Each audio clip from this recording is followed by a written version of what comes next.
Hello, Mountainside. I'm Carson, and I'm tired. It's been a busy past couple weeks, including a trip to Pine Springs. So thank you again for the youth group, or to the youth group for letting some college students crash your retreat. It was a lot of fun. We had some great discussions, but I am not used to staying up that late. So I've been drinking a lot of this and sleeping, trying to recover from that.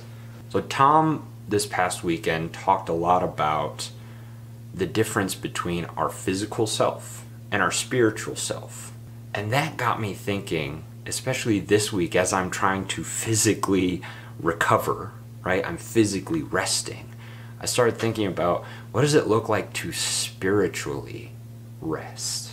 To find out, I went to the book of Psalms because of all the things that David talks about. He mentions things like spiritual rest so often. So he says things like, I love you, Lord, my strength. The Lord is my rock, my fortress, my deliverer. My God is my rock in whom I take refuge. So there's this idea that, so for David, the Lord was his strength. That's what filled him and motivated him and kept him going. And there's that word refuge. God, you are my refuge, my safe place. So David sees God as this place of rest, or this way to rest. He says in another psalm, truly my soul finds rest in God. That's exactly what I was looking for. My soul, so the spiritual part of me finding rest. And it's in God. Okay. But I need more. I needed more of, like, how do I do that, David? How do you do that, David? So continuing on, this is Psalm 62. He says, truly my soul finds rest in God. My salvation comes from him. Truly he is my rock and my salvation. He is my fortress. I will never be shaken. So we have this awesome setup from David saying, okay, I rest in God. And this is why. This is who he is. Right? He says he is my rock. He is where I can stand firm. This is the constant in my life. This is what I am sure of, is my relationship with God and who God is. But then he shifts. If we continue in Psalm 62, he shifts from talking about God, and he starts in verse 3 to say, how long will you assault me? Would all of you throw me down? He starts talking about someone else, whether it's people or certain situations, he says, are assaulting him. And he says they intend to topple me.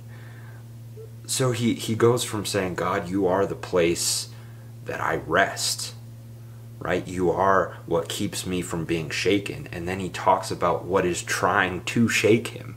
He talks about what is causing him unrest. And he's very open about that until in verse 5 he comes back to saying, yes, my soul, find rest in God. My hope comes from him.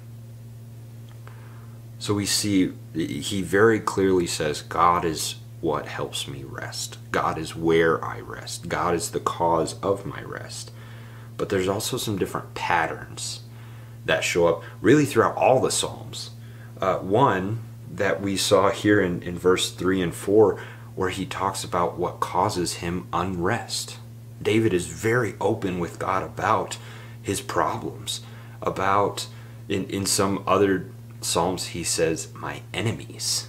He talks a lot about how his enemies persecute him and cause him pain and cause him stress, right? Or maybe it's his obstacles, the things that are just in his way and making it impossible for him to rest. He comes and he lays those before God and says, this is it. This is what's on my heart. This is what's on my mind right now.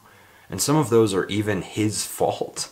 Sometimes he talks about how he has caused himself unrest.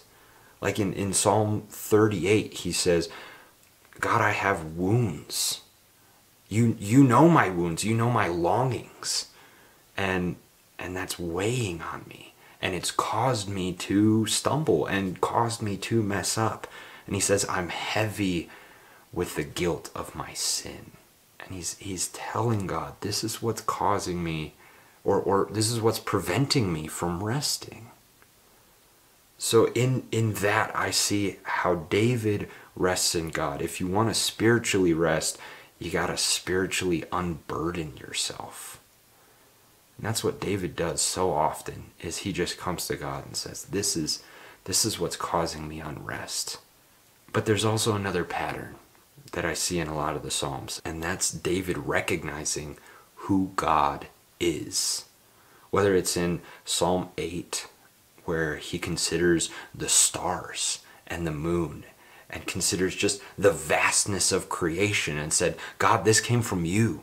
You created this, and it's beautiful, and it's awesome because you're beautiful and you're awesome. Whether it's recognizing who God is to the universe, the universal aspects of God, or like in Psalm 139 where he says, God, you have searched me and you know me. There's a personal connection there. There's a personal relationship there. He even says that here in Psalm 62, God, you are my rock. You are my fortress. This is who God is to me personally. So we have these two patterns that David writes about often in the Psalms. The idea of spiritually unburdening himself so he can rest, but also recognizing who God is so that God can bring him rest. And so there's many different ways that David expresses himself and expresses his praise and his thanks to God. But the one common theme through all the Psalms is that he's entering God's presence. That's what it's about. When he unburdens himself, he does it in God's presence. When he's praising God for who he is, he does it in God's presence. And that's what brings him perspective. That's what puts everything else in perspective, is being in God's presence. Because then he knows his troubles and his burdens, God can handle them. And when he's praising God, he's recognizing who God is and that he deserves to be praised. He deserves thanks. And it helps David to see, oh, I should be thankful. So it brings everything into perspective. So that's what I want to leave you with today. That's what I want to encourage you to do, is enter God's presence. Whether that's reading a psalm like it's your words, or maybe it's writing your own psalm. Maybe it's just sitting in prayer. Maybe you recognize God's creation or what God has been for you. Or maybe it's just a time that you need to unburden yourself. You need to tell God what's going on, what's preventing you from resting.